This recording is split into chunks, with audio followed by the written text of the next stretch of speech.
Hello, everyone, and welcome to my favorite day of the week. That day that when we all get together to discuss what it means and looks like to live a balanced life.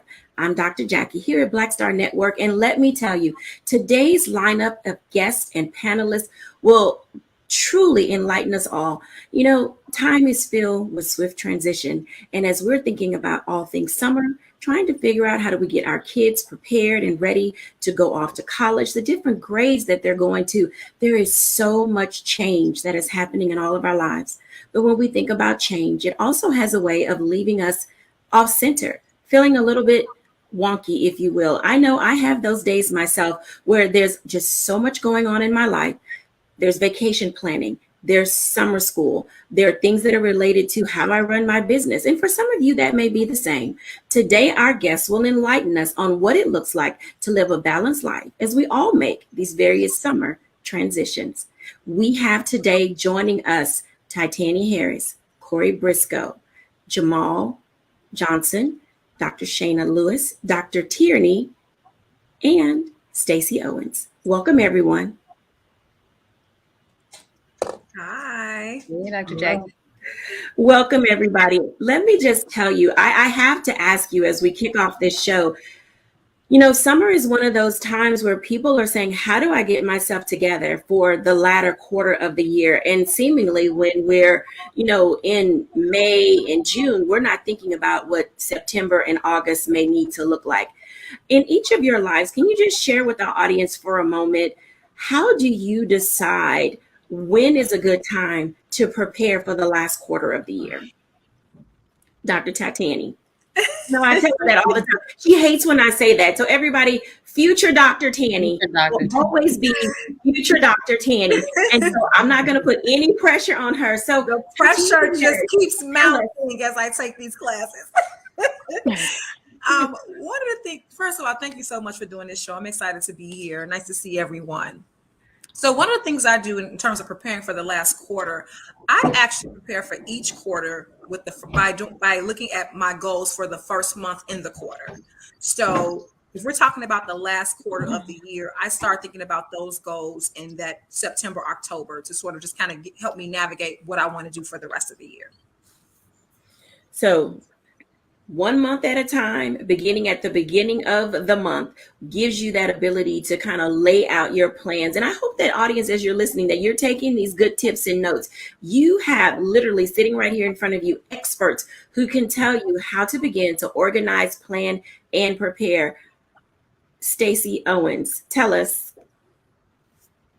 So for me, it's very interesting because for the school year, I'm closing out the school year, but at the same time, I'm thinking about how we're going to open for next year. So I'm always planning for the next quarter by evaluating where I'm at now, determining what my future needs are going to be, and then start researching what or different programmings that can satisfy those needs, and then just start mapping it out so I can find those who are in my support system that may need to help me. So just create your plan now so that you can be prepared for the quarter as it approaches.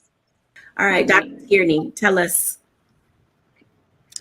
So I take a month-to-month approach. At the top of every month, I look at what it is that I want to accomplish in this month. And then within that month, I actually break it down by weeks. So the first week, if there's any deadlines, any specific things that I need to accomplish, I break those out by the week. But I look at my year in each month and then plan that way. Planning escapes no one. And I tell everybody this all the time, that without planning, you are truly destined to fail, whether it's in your personal relationships, in your business life, how even with yourself. Sometimes we fail ourselves because we fail to plan how we need to approach and engage ourselves in the environments in which we find ourselves. Corey Briscoe, now as a business owner, a board member, you have a host of things going on. So tell us what your calendar looks like and how you settle yourself into readiness for what's next. The calendar looks treacherous, but what I have learned is that the balance and the construction of my calendar depends on me and how I look at what has to be accomplished. So for me, I take an annual approach. I try to plan personally, I take significant time off at the end of the year to recharge and to plan. And so I look at holistically what the year is going to look like for me and identify what are my big milestones? What are the goals that I'm trying to meet? What are the things that I am trying to fit out? And I then organize them by quarters and I go by month to month. But I've learned to be flexible and pivot. And so what I tend to do is collect myself on a quarterly basis at the end of the quarter to assess, what was I realistic? Could I get it done? And then based on that, being a business owner, my life, it being a business owner, being a husband, and then being civically involved, I have to realize that there's so many things that are interdependent. And so for me, it really is sitting down and being able to identify a level of prioritization. And sometimes I've learned that even in my best intentions, I just can't fulfill all my obligations. And I've become one with that. And so I make smart goals that are more realistic and not what everyone wants me to accomplish. Thank you, Corey, for sharing those words of wisdom. Truly, planning is a very big part of all of our lives, and having a system and approach is very important to being able to stay engaged, because honestly, when the planner is off center, everybody's off center and everybody's plans go awry. Up next, I want to introduce you to one of our guests, Dr. Shayna Lewis. I'm excited to have her join us today. Hey, Dr. Shayna. Hello, Dr. Jackie. How are you? I am doing well. I am so delighted that you are joining us today. And I know that our audience is going to meet you and get to know you a little more later on. But could you share with us, how do you plan, either personally or professionally, getting prepared for the last quarter of the year? That is such a great question. And I echo the response that Corey just gave. So I begin my planning end of December, usually the end of December. And I finish it at the beginning of January, but I look at the year in its entirety, but then I break it down into 90-day portions so that each quarter I know what I need to do in order to reach my greater goal. I call them 365 goals. The goal I want to have happen December 31st is my 365, but I break that down quarter by quarter. So once I have what I need to do quarter one for it, then I break that down by the month, I break that down by the week, and then I literally break it down by the day. And then I do that for each quarter as I go. So the fourth quarter, I already know that's going to be the end of whatever I've been working on. If it's a year-long goal, with some of them I may finish before the year is over, but especially for those that take a longer time to accomplish, I've been working on it all this time. So it's really already prepared and set up for me, and I track it. That is one of the things that I think is extremely important in our planning, is that we track our progress.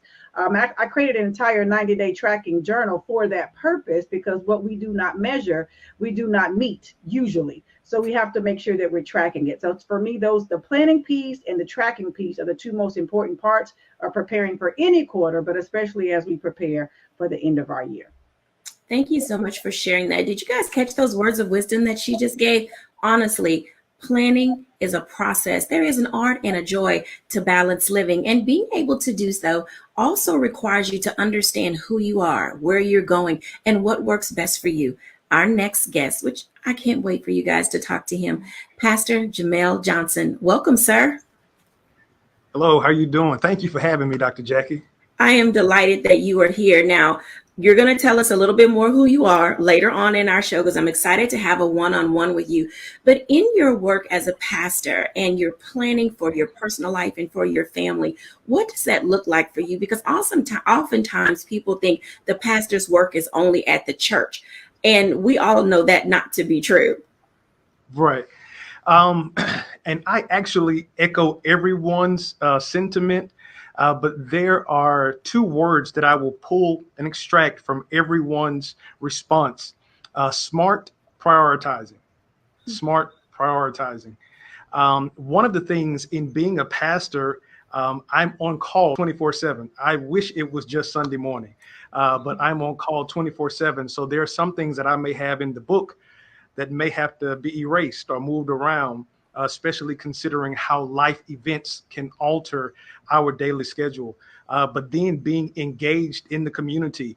I teach a class at HPD, sit on several boards. I am the executive director of our nonprofit, The Fulfillment Project, and the summer is actually when we host our largest outreach event.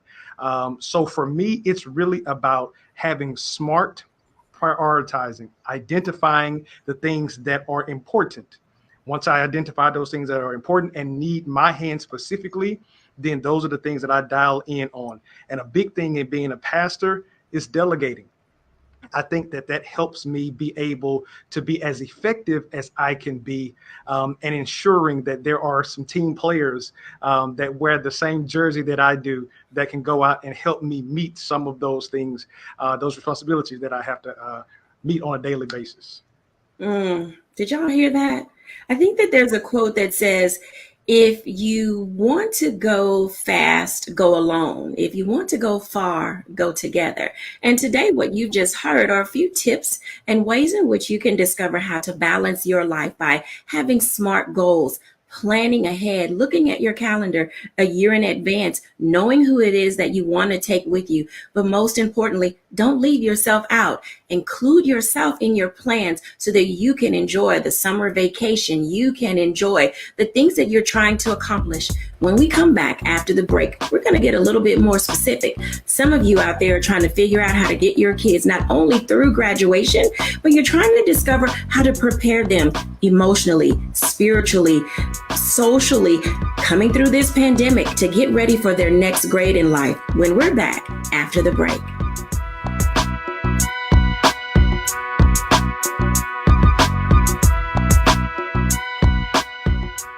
Don't you think it's time to get wealthy?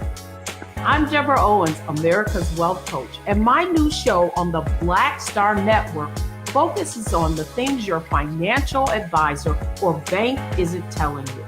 So watch Get Wealthy on the Black Star Network.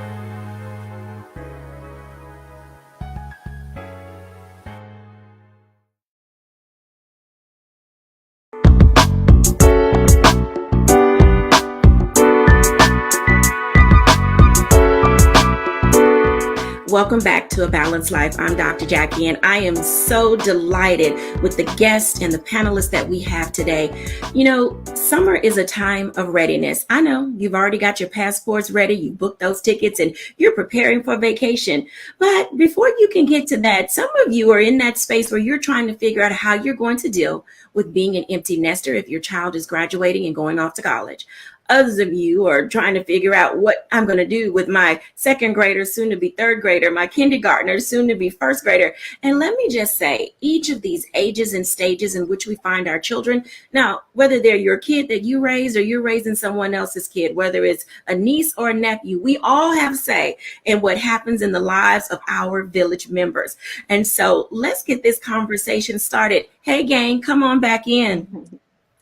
Let me tell you, when I think about how families are trying to wrestle through, struggle with getting prepared for students and kids who literally missed 2 grades of being in school because of the pandemic, getting them prepared socially, emotionally, and moving in them, you know, through meeting new people and what that looks like, I can only imagine that it is a daunting task. And, you know, for this conversation, I want to talk to Dr. Shana and then also talk to future Dr. Tanny and also Stacey Owens. You guys are in that space where you're working with individuals, coaching them, counseling them, and being an administrator at school, getting them engaged and prepared. So Dr. Tierney, Dr. Tanny, Stacey, and Dr. Shana, let's have a conversation. So ladies, sorry, gentlemen, not to exclude you, but I got something else planned for y'all. So ladies, let's have this conversation about readiness levels, because as parents and as aunts, you all each serve your community in different ways. So Titani, Stacey, Dr. Shana, and Dr. Tierney, welcome. All right, so for my MSW and my LPC, let's have a talk about this emotional engagement that our children are seemingly having to face when they are adjusting to what it is that they need to go through. So Titani, in your work as a social worker and dealing with kids, how are you preparing them and parents for readying up for the next grade level? Sure. Thank you so much, Dr. Jacquie. So, you know, one of the things that we've done as a result with the pandemic. Let's just acknowledge what this trauma has been like for teens in particularly, right? It has exacerbated symptoms of anxiety, depression. That's what we've seen in our work.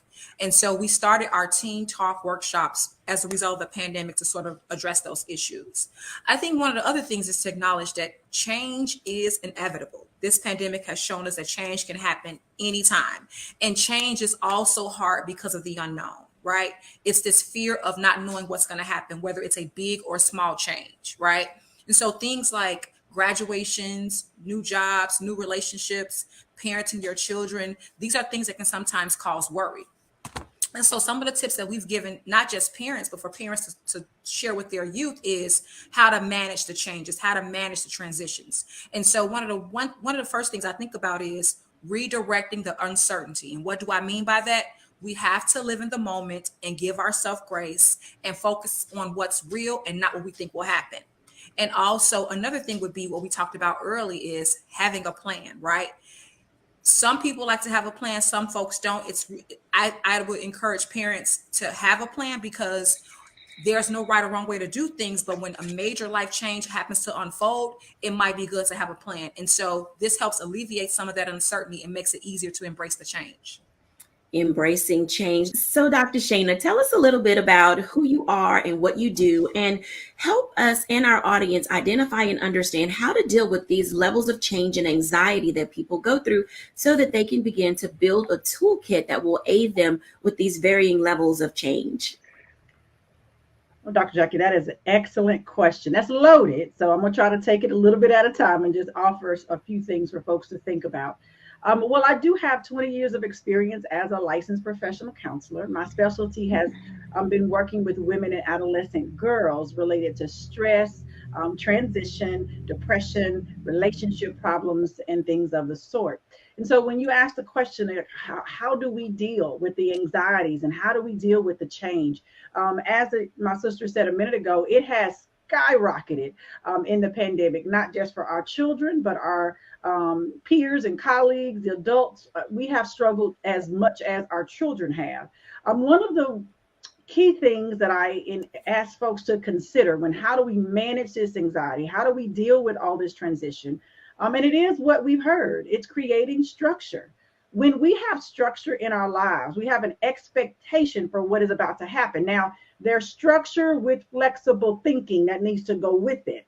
Because as we were in the pandemic, as soon as we thought we knew we had something figured out, it all changed, right? And if you were stuck on what it was you thought it was supposed to be, you had more difficulty adjusting emotionally because you were like, well, wait, I thought that's what we were doing. So we need to have structure, not just for ourselves, but our children thrive on structure. They thrive on knowing what happens next and what is it supposed to look like. So when you're talking about creating a plan for the summer, you want to make sure that your children know what to expect. Are they going to summer camp? Are they going to grandma's house? Are they going to stay at home on their own? What's the plan? And I would encourage parents to give them something to do, even if there is no camp or something that you can send them to perhaps, but give them some things to do even while they're at home so that they have an expectation for their day. What we don't want to do is sleep away the whole summer because that's not good for anybody, actually. We want to keep our minds moving, occupied in a productive way. So that's what I would say. I would just add that to the toolkit that all of us are providing here. Create structure, but also add that flexible thinking with it in the event that things need to shift and change because of some unexpected thing that may show up. Yeah, let me put a pin in that for a second, because you were right. That was a loaded question. And when you think about the flexibility and the fluidity of the things that go on in our day to day, oftentimes that needle moves slow, and then it can move so fast that it's rapidly going back and forth, back and forth, back and forth. And you don't know how, as I'm going to ask Dr. Tierney, not only how to level up, but how do you sometimes figure out how to power down when there's too much going on and you seemingly just can't get a handle on how to figure out what to do next? Dr. Tierney. Perfect. So this is where I start talking about some of the grounding exercises, staying in the moment, particularly when things are starting to move really fast, after spending over 20 years in the higher education space. My graduating seniors, that was the thing that they really would come to me and talk to me about. They had gotten into the rhythm of the 4 years of being in college, and now I'm graduating college, and what is this? And wait, interviewing and job. Oh, wait, I have to get my own insurance, and what does that look like? And do I go back to grad school? And wait a minute, my parents said, and and so it can happen really, really, really, really fast. So doing those grounding, activities, being in the present, not looking too far in the future, but looking at where you are right now, and just taking an assessment of what you need in this moment, practicing that gratitude piece, acknowledging everything that you've learned over the course of these past few years, and using that to help to secure you that what to do when the next thing comes, even if you don't know what that next thing is, that you have that capability there, that whatever it is, you'll be able to handle it. Something else that I want to add here is that in this piece of transition, often during the summer, we focus a lot on the students, our children being in transition, but the parents are in transition too, and this is something that I ask parents to kind of take a look at, is their transition. Like you said, they may be becoming empty nesters. They may have children getting ready to go to pre-K for the first time or graduating pre-K. So there should be a preparation from the parent side as well. Just as you're celebrating your graduates, celebrate your accomplishment, celebrate all of the hard work that you have done. If there's a piece in there to allow yourself to grieve, if you're an empty nester and you're like, oh my gosh, I don't know, the house is going to be so quiet, giving yourself permission to do that. Start thinking about what your new parenting style, would be. As your child is graduating and going off to college for the first time, or graduating college and starting their new jobs, that means there's some transition in the type of parenting, that you might need. And also thinking about what it is that you need, in this season of your life. So just kind of looking at the transition from a holistic standpoint, but also making sure that you're staying in the present and grounding yourself where you are right now, so that you're not becoming super overwhelmed and becoming anxious about all of the things, that are happening. All of the things that are happening. Stacey Owens, now let me just say, as you work with your teachers, as you work with administrators and the students and the parents at your school, you have the ability to see whether or not a child is at the space that they need to be in, and they're ready for first grade, they're ready for second grade. And, you're in a unique position, something that most of us have no knowledge about is how these kids came to school in the pandemic. Some of your kids may have come from another school and they were out for a year or 2 years. And then some of the kids, stayed the entire time. How do you help them adjust and adapt, Stacey, to moving from grade level to grade level and establishing for them some type of a grounding or a baseline to say, I can make it in third grade, I can make it in fourth grade, and giving them the skill set and the confidence that's required as they move through life? So I like to say we should be proactive so that we don't have to respond from a reactive state. So for us, as our students transition from grade level to grade level, it's pretty much having those conversations about those social and emotional conversations about what to expect at the next grade level. We like to make sure we prepare them for any conflict resolutions, like, can you solve problems? Can you identify? You're going to be working with different peer sets at different academic abilities. What tools and what resources do you need as a student so that you can be successful at that next level, so that we can deal with any anxiety that the student may be feeling with change. I also like to say that for us, every home is not necessarily a supervised, structured, or safe home environment. So where we like to have these conversations and say that when we're talking with our parents and giving them tools and helping them, it's always ideal that you'll have parents that are ready for that and very receptive of receiving the information that you're giving, so that you can help students with any learning loss and so forth. But for us, we're always focusing on, what if we're in a situation where we don't have that kind of support? Then how can we stand in as an extended resource to cover those gaps? So now we're looking proactively for other programs that we can put in place or that we can direct parents to. So it's just really knowing and building those relationships so that we can know what we're dealing with the child and at home. Thank you for sharing that, because there's both the internal and the external opportunities as we think about what summer is going to be like for our children. Some of you will have your grandkids, some of you will have your nieces and nephews, others of you will be going away and taking trips. But as it was just stated, home is not always a stable and safe place. And we need to have time and opportunity for our children to be able to be exposed to different things. When we come back after the break, we're going to talk to two gentlemen who could probably shed a little light on opportunities outside of the home for our children to grow and advance when we're back after the break.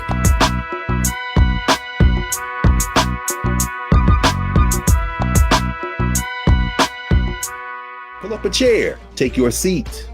The Black Tape with me, Dr. Greg Carr, here on the Black Star Network. Every week, we'll take a deeper dive into the world we're living in. Join the conversation only on the Black Star Network.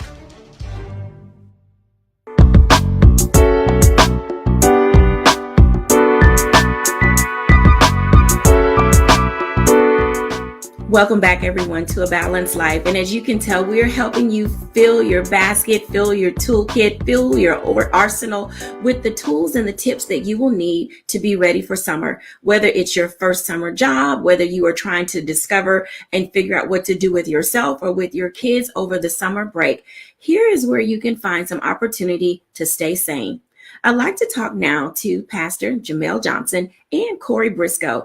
I am believing for certain that these gentlemen are going to be able to shed a little light on some things, because oftentimes, guys, in our spaces, we think about what moms can do. And we don't always say, what is dad going to do? What is uncle so-and-so going to do? What is cousin so-and-so going to be able to bring to the table? But you two are in very unique spaces where when we think about how do we help our children, and I'm going to start with the pandemic first, because both of you operate from a church space perspective. And there was a time when the church seemed to be left out of the conversation. And what are we going to do when we open to be able to engage our families and our children again?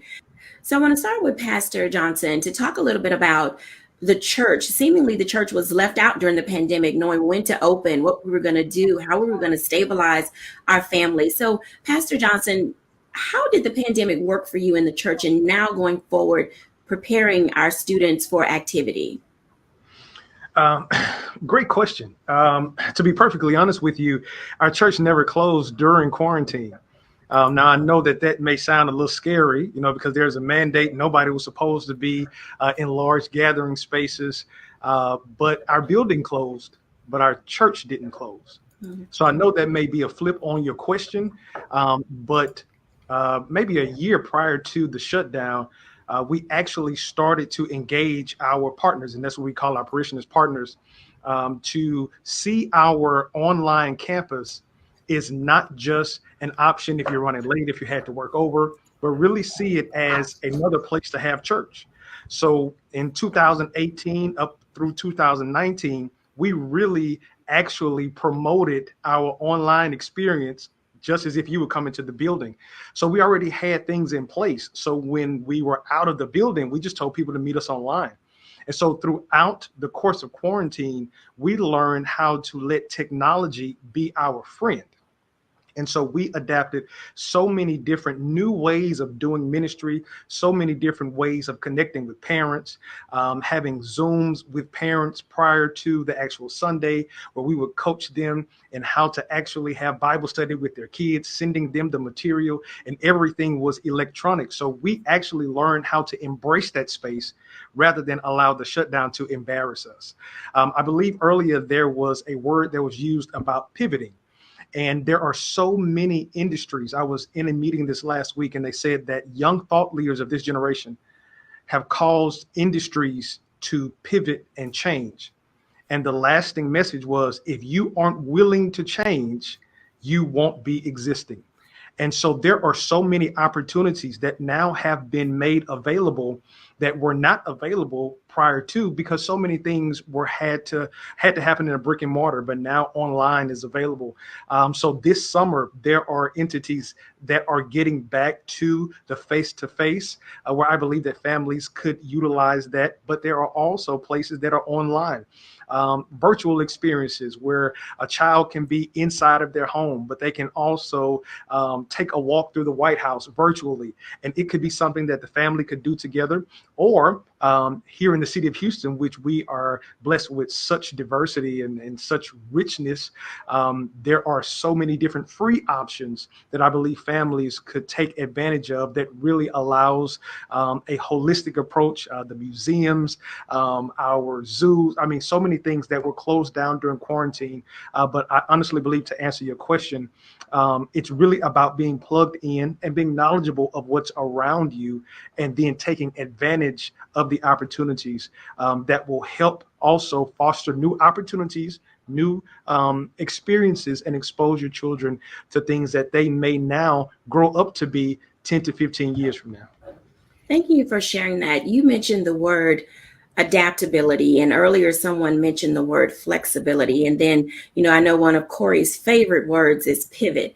And Corey, as a church board member, as a churchman yourself, oftentimes the church does get left behind because of its inflexibility. Now that churches are open and technology is here to stay, can you talk for just a moment about the advantages of having an open mind to how the gospel can lead people in a direction that can literally give them balance and sanity? I love that, Dr. Jackie, and I think the first thing is that let me go to Pastor JT and say I love how he said that. Right, our buildings were closed, but those of us that understand that we are the church have a different perspective on that. As in executive leadership in churches, and then by way of consulting, right, we have seen how this pandemic nationally has affected the church, and I would argue it has forced the church to level up and grow up. There were innovations and things that the church has needed to do for so long. And when I'm talking about the church body that we've needed to do and pivot for some time, and we haven't.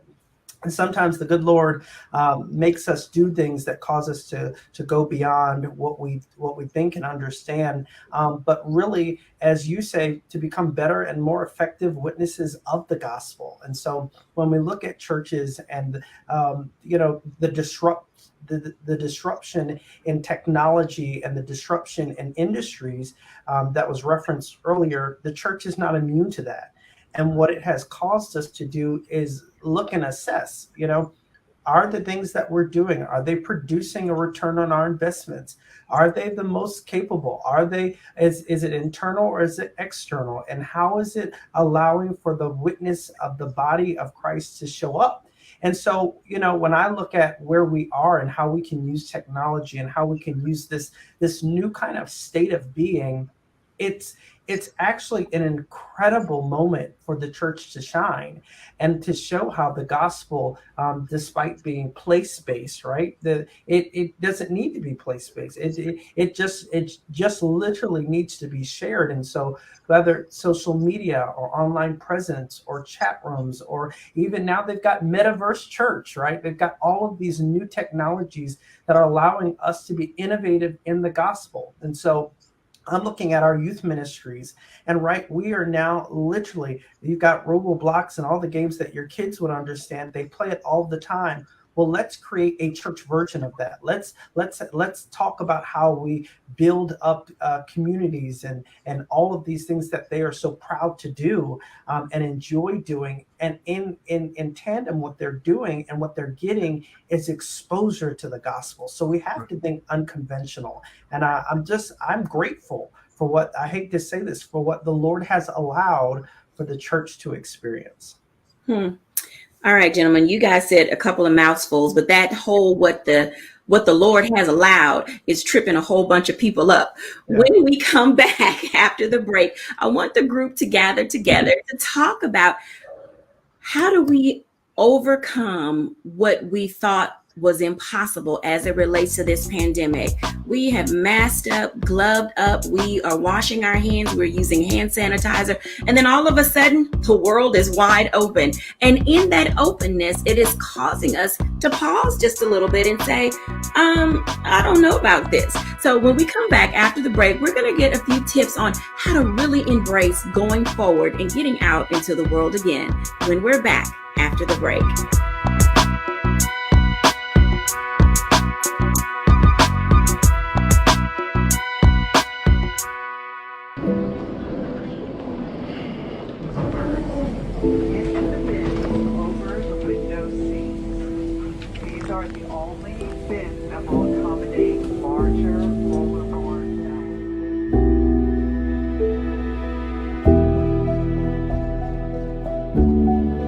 Put 10 in here? 10, and you don't come out until you die. And you eat him, you eat 10. Oh my God.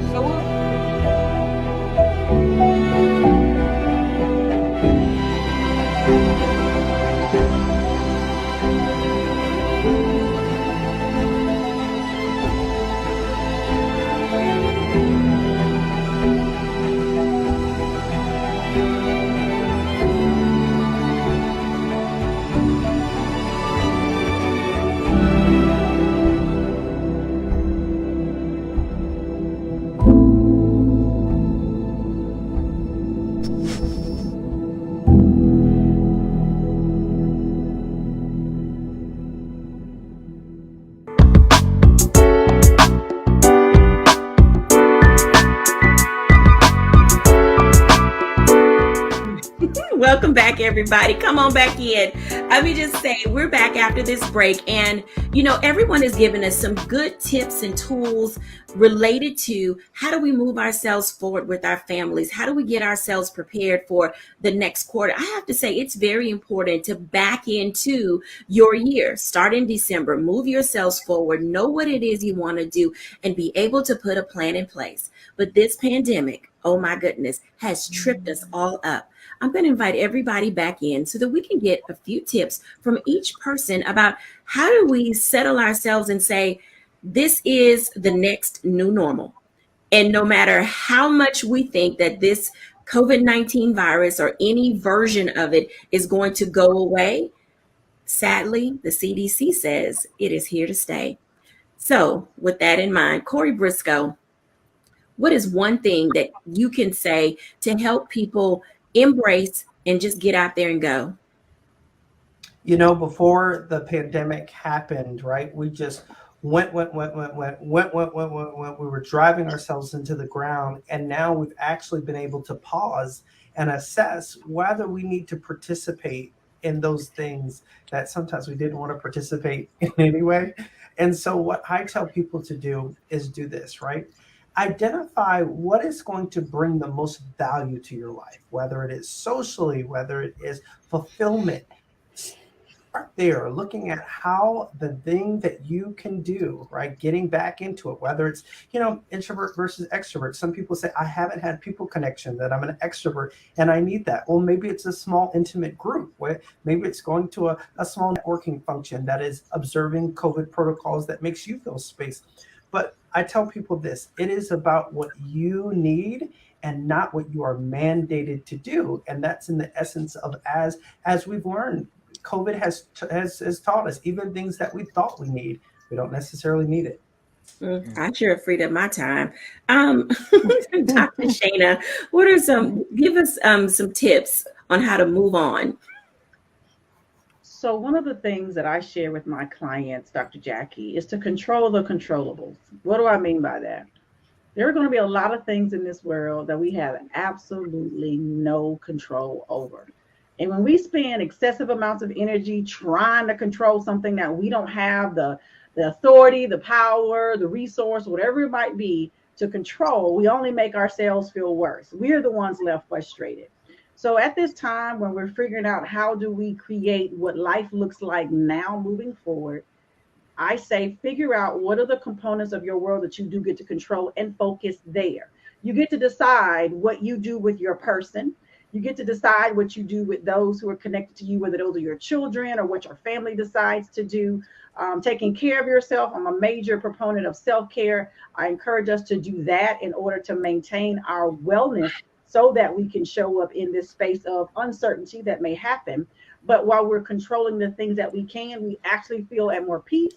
We feel more secure, and we will actually feel less anxious when we focus on the things we can affect change in. So that would be the thing that I would encourage the audience to put in your tool belt. You might even make a list. I tell folks controllables, uncontrollables. The things I can't control, you yield those and give those away. And those that you can, you focus on and you do something about. So those are my thoughts. Thank you so much for sharing that. Stacey Owens. Just like my colleagues have said, I believe that everyone has to take their own temperature. So first, connect with yourself and connect with your feelings about what getting out into the world. Everybody is saying in school now, we're back outside. What does that mean for you? And how do you feel about that? Does it entice fear? Does it entice anxiety? And then identify why, and then push through it so that you can deal with those emotions that you're feeling, and you can move past the fear of getting back out in the group of everyone, and then do what you need to do to be safe. So if you still want to wear your mask, and don't care about what other people are doing around you. If you don't want to do the things that the CDC recommend, then don't do it. But know what it is that you want to do, why you want to do, and then just keep moving. Consequences for all your actions. Dr. Tierney. So I want to dip back to something that you said, what God has allowed. And I have to pull out my my Bible here for a second. And this is where I pull up Romans 8:28.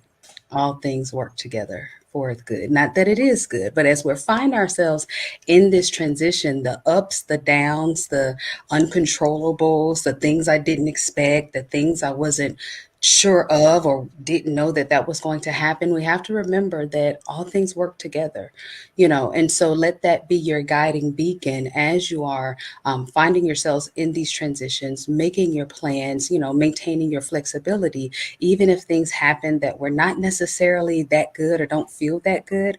Remember Romans 8:28, all things work together for the good. Thank you for sharing that. And it actually puts us, in that space of saying, I need a little levity in my life.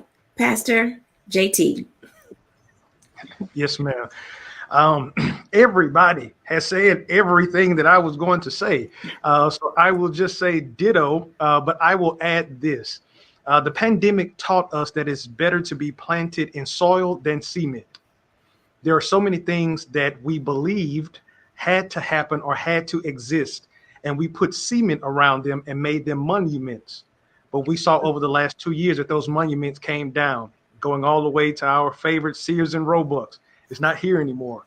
There is more online commerce that is happening than any other time before. People are not going to the mall. Amazon is coming to their house.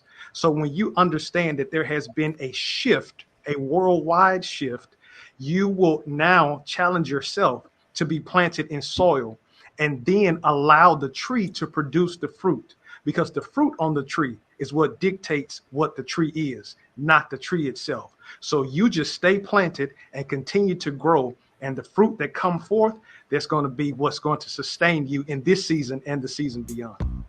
Now I want y'all to hold on to that word that the pastor just gave. If you missed church on Sunday, on a Tuesday, you got the word that you missed. You have to be careful about building monuments around things that were never meant to last. When I come back, I'm going to give my reflection for the day when we're back after the break.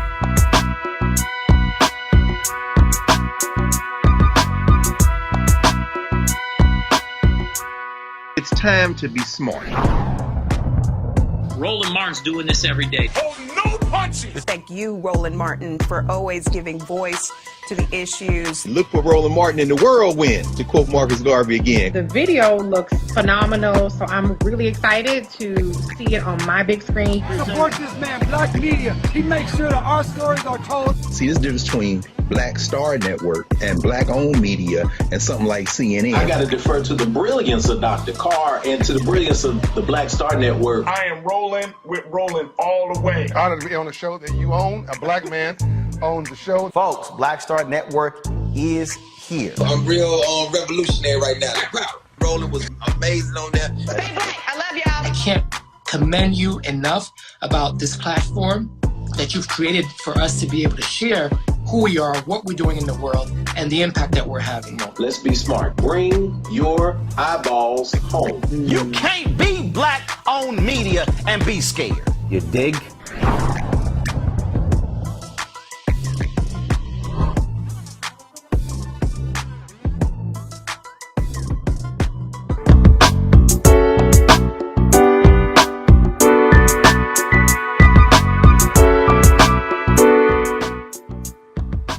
Welcome back, everybody, to A Balanced Life with Dr. Jackie. We have heard today how to gauge the temperature of our lives, discovering where we are, what we need to do, and how to move ourselves forward.